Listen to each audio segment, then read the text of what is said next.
amon gali kinobra para sa amon nga preparasyon para sa amon nga hampang sa Korea.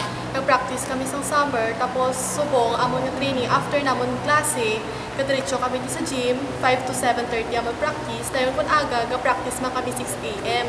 Ga-jogging kami sa oval para nga amon nga resistensya dito sa Korea, okay. So, sir, nang mama ko, nakamit kung ano nga preparation ang inyong ginaobra para sa inyong hampang dito sa Korea. Nag-prepare kami sa dako-dako, sa 2 months sa bilog nga summer clinic. Daw nag-practice kami hard para makakompete dito sa Korea. Makatulog.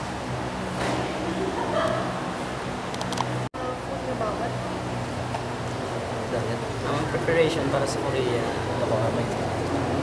practice hard para sa para sa country, amon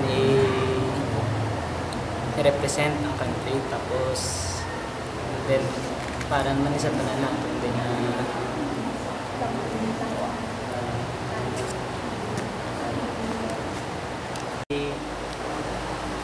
practice hard mo lang. Adlaw-adlaw ka dito sa gym. Ay gapati man ko practice makes perfect. Tapos sunod man kami sa among coach. Hindi lang kami na practice.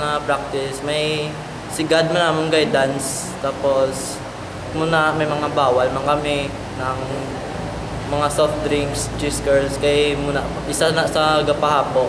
Kag gatulog mga kami temprano kay ga-practice kami kung aga mga 6 AM. Endurance muna. Din siya dugang.